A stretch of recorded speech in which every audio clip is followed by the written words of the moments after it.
ساڵانە وەک نەریتێکی جیهانی لە ڕۆژی 27 ئادار شانۆکاران بە دروشمی یەکگرت و ڕۆژی جیهانی شانۆ یاد دەکەنەوە. بەگشتی چاڵاکیەکان پەیامیەوەیان تێدایە ئەم هونەرە پیشەیەکی جیهانیە و هەموو ڕەگەزوونەتەوە و ڕووبەرێکی ئەم جیهانە تێیدا بەشدارن.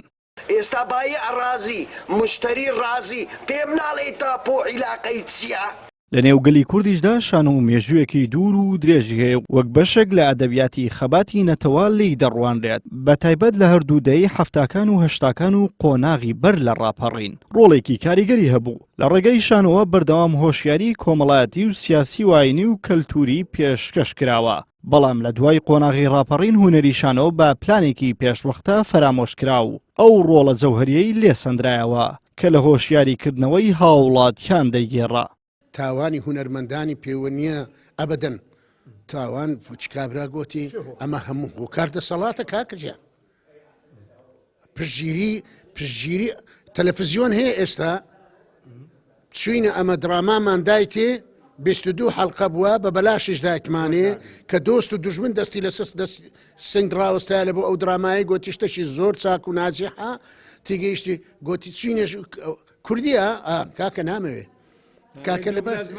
پارەی دۆ بلازەکەمان بدەنێ ئەمە ئیشەکان پێ دەکەین پارەی دۆ بلازێکە کە لەو زنجیرە بیانیانە سرف دەکرێت بەس پارەکەی دۆ بلازەکەی بدەنەوە ئەمە ئیشی درامە پێ دەکەین خۆمانی ناوێت خەڵک دەیەوی بەڵام ئەو سیاسەتەی ئێستا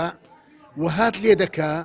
کە خەڵک مەجبور بی تەمەشای ئەو حەڵقانە بکات لۆ چکە لێ ناگەڕێ خۆماڵیەکە بکرێ. ئێستا لە هەرێمی کوردستان هونەری شانۆ بۆتە مینبەری گاڵتەجاڕی و کات بەسەربردن کە پەیامەکەی زیاتر سەرقاڵکردنی خەڵک و لەبیربردنەوەی ئەو ئازار و چەرمەسەریانەیە کە حکومڕانی ناتەندروست و نائەدالەتی کۆمەڵایەتی بەسەری داهێناون. ئەگەر شانۆ لە وڵاتەکان نەبوو ئیتر کۆمەڵێک بواری تر وەکو شانۆ لای خەڵک دەناسرێ مەسەن ئەوەی لە کەناڵەکان دەکرێت ئەمانە هیچ شانۆ نین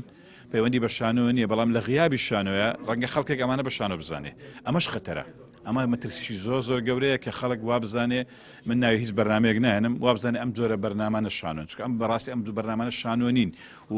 ئەمە جۆرە بەرنامەی تەلەڤیزیۆنین تەنها بۆ پێکەنینی خەڵک دروستکراوە ڕەبتی بە شانۆ نییە شانۆ هونەرێکی زۆر قوڵە زۆر لەوەش گەورەترە هیواداریشم جارێک ئێمە بتوانین هۆڵەکان پڕ بکەینەوە بە شانۆ بۆی خەڵک بزانێت جیاوازی شانۆ ڕاستەقینەی چیە لەگەڵ ئەو بەرنامانەی کە لە تەلەڤیزیۆنەکان پێشکەش دەکرێت. لە عێراق بۆ یەکەمین جار لە ساڵی 1892 یەکەم شانۆگەری کە شانۆیەکی پەروەردەیی بووە نمایش کراوە لە سەراستی کوردستانیش گۆرانی شاعیر یەکەم کەس بوو کە لە ساڵی 1950 زاراوەی شانۆی لە شیعری جلێوەی شانۆدا بەکارهێنا. لە جیهانی ئەمڕۆدا لە وڵاتانەی کەلتور و هونەر بەگشتی و شانۆ بە تایبەتی بایەخ و کاریگەری ئەو تۆیان نییە ئەم هونەرە بۆتە پشکێک بۆ کاتکوشتن و نمایشکردنی گاڵتەجارانە. شانۆ لەو وڵاتانە تەنانەت ئەکتەر و هونەرمەندەکانیش وەک کارێکی لاوەکی